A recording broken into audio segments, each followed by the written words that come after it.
Okay, so in today's video we're going to be taking a look at putting some epoxy on these bare metal panels that I've got in the booth behind me. So these are off a Caprice lowrider. They're rather large panels, as you can probably tell.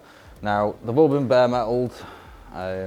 Originally we weren't going to bare metal the car, but unfortunately whatever paint, when we started sanding the paint down on the car, there was a lot of surface rust and bubbling that we could see in the paint, so we had no choice but to strip it all off.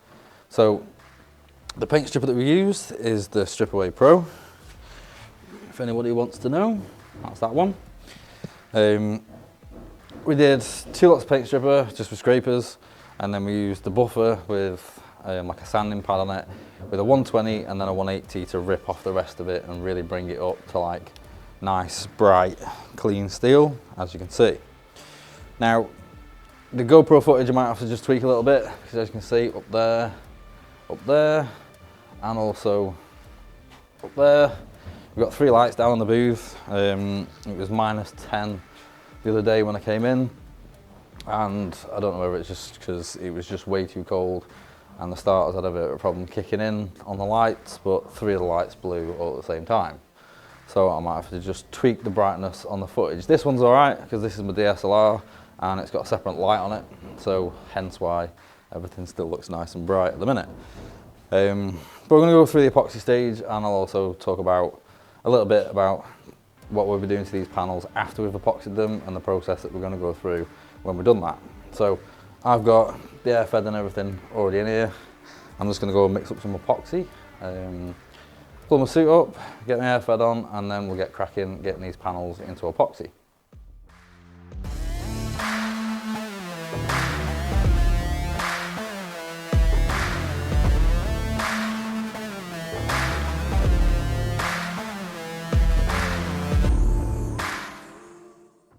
So first things first, the epoxy that we're using is the MIPA epoxy. It's the same epoxy that we've used on a few jobs before. It was just the quickest and easiest to get hold of the week that we started. Decided to get these bare metaled. We thought I looked around, quickest way to order some, because the issue is that when you've got bare metal panels like this, and at the moment it's winter, so it's very, very damp. It's very, very humid here in the UK as well. Even the booth was like -1 in the morning when we came in, and you got to remember this thing's like 3 or 4 inches insulated thick, so it's a very normally temperature controlled environment. Like in the summer, the booth's normally like 10-15 degrees lower than the outside temperature in the morning. The only issue with that in the winter is it can stay quite cool if you're not careful. So we bare metal these in the booth because it's the least damp place to do it, and also we can keep them the warmest. Now the issue is at this time of year, these can flash rust in a matter of hours. So we got these bare metal the day before. We went over them with the first stage with the buffer, which was a 120, which is basically like using a rotary sander to rip it back as quick as we can to get everything back to clean steel. Then the next morning I went over these with the P180 on the same, like basically a rotary sander or a buffer. You can use either. Most, like, we've got a cheap buffer off Amazon.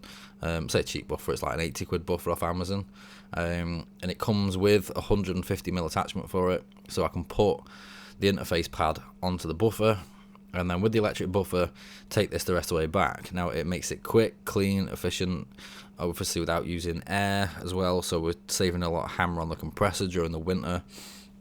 So there's a lot of bonuses to using it, and also it's a lot quieter as well. So it's a very quick, clean process to do with the electric buffer over, say, using the sander. Then we went round any of the bits that were badly pitted with a roll-out disc to grind them out and bring them up to fresh steel, just to make sure basically everything is 100% nice. And then panel wipe everything to make sure there's no oil, residue, anything like that on them. Before then, we'll come in the booth with the epoxy. Now I'm actually using the Series 2 OBS from Iwata to do the epoxy.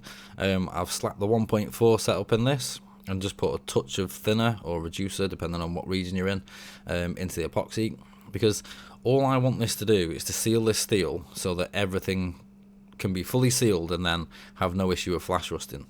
Now, I get a lot of questions from people like, should I go for etch and high build, or should I just go for high build, etc, etc.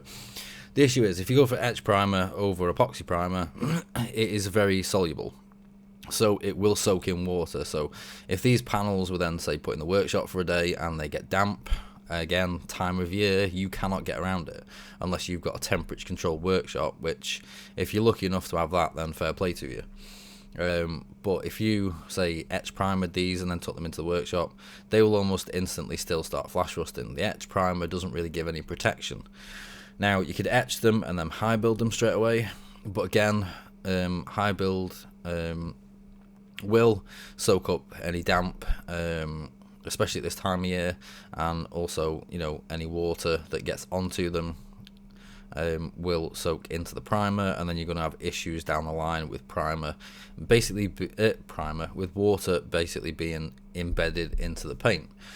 So to stop any moisture issues and to stop these flash rusting, we're going for a 2K, so a 2-part epoxy. It's the MIPA epoxy. I can't quite remember what the name of it is, but they only do one, so, or as far as I'm aware, they only do one anyway, so just give it a quick search for MIPA epoxy. I'm not mixed this in a high build sense. I'm not going for a really thick build, because as we're going around, you will notice there is 1 or 2 bits of pitting, so holes where it's rusted through. So there's one on the top of the wing, on the opposite wing to this.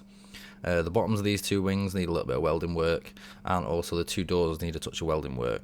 Now, rather than leaving these bare metal and then letting them flash rust and then start cutting out and doing the welding work, I'm doing this. I'm going to seal them right up, and then when I come to do the welding on the bottom, like a day or 2 after I shot this video, I'm literally gonna just clean up the bottom edge. So I'm not even trying to really heavily cover the bottom there, because I know I'm going to chop it off, but the rest of everything I want fully sealed and protected, so it's protected while I can do the rest of the work.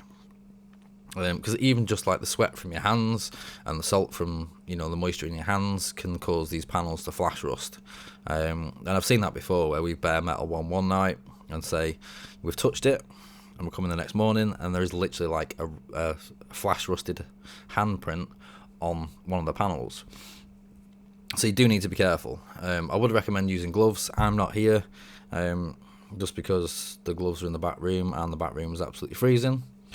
I normally at this time of year, especially with it being like ridiculously cold in the mornings, like the epoxy, I brought it into the booth the night before, along with the thinners and the hardener and everything, so that in the morning when I came in, I could heat the booth right up to like 40-50 degrees, get the panels really nice and warm, get all the paint and everything really nice and warm, and then once it's cooled back down to room temperature on its own, then we know that there is no moisture on the surface of the panels, because that's pretty much been baked off.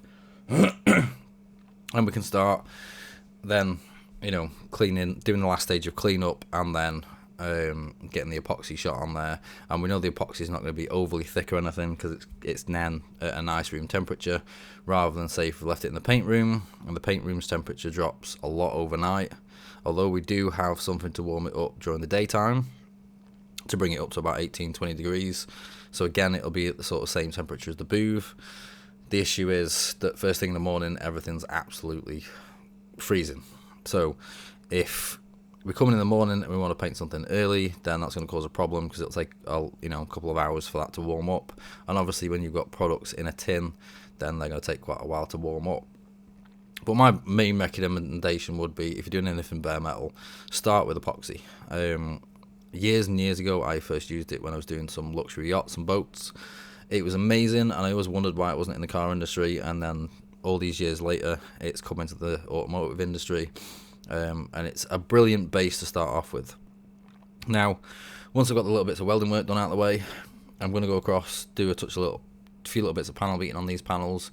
You'll probably see on the doors in a minute, there's some little dings and little dents in these. There's a few holes that we need to plug where trims are coming off, so we'll just spot weld them up. Then I'm going to do the initial main repairs to the panels, and we'll probably I will make a video on all that, the repairs, the bodywork side of things. So once I've got the welding out of the way, I will start then filming this on the bodywork side of things. So what we'll probably do is just give these a very light guide coat, a very quick block over. Find those real harsh low spots, which as I'm moving around this panel you can probably see some of these little dings and dents starting to appear with the wet finish on it. I'll do those, and then once we've done that, we'll key these panels up and we'll give them a few really good heavy coats of a polyester spray filler. Now we're probably going to try out this new Indasa spray filler. I think it's Super Build it's called. It's supposed to be absolutely amazing. It's a 3-in-1, so it's like an epoxy, a spray filler, and it's over paintable if you wanted to as well, which is an absolute bonus. And it can go on really thick. From what I hear, it can go up to like 6mm thick, which is phenomenal. So when you've got a car like this, which is very big, it's getting painted black, we want this razor flat, or as best to it as we can get within the budget. But we also want a product that we're not going to have to put like 5, 6, 7 different products on. So that can be almost like a one-step product. If we do that stage and then it looks spot on when we finish that stage, technically we could just then wet on wet these panels. We'll probably use like a black wet on wet and then paint straight over it. Or if it was, you know, a panel that was perfect and say you were just painting it in gloss black, with that Super Build, because it's over paintable, you could technically just prep it up to paint prep and then paint straight on top of it. So that's what we're going to be looking at covering in the next videos in this series. So it's not often I ask this, but obviously I've been off for a little bit with a lot of family stuff and a few personal issues myself. So if you're new to the channel, or if you're a regular viewer and you're not subscribed, hit that subscribe button, hit the bell to be notified of any new uploads, and also remember to click all notifications so you do get all new notifications on all new content. So that's it for me for this week's video, guys, and I'll see you again soon. Bye for now.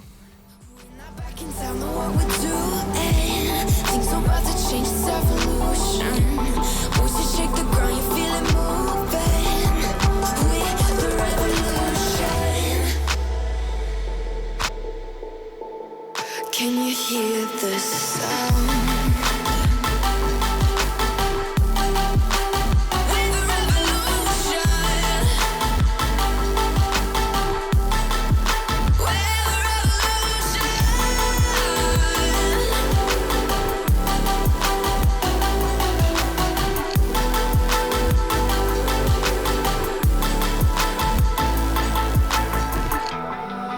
With the ground beneath your feet, with a whisper in the trees. Do you feel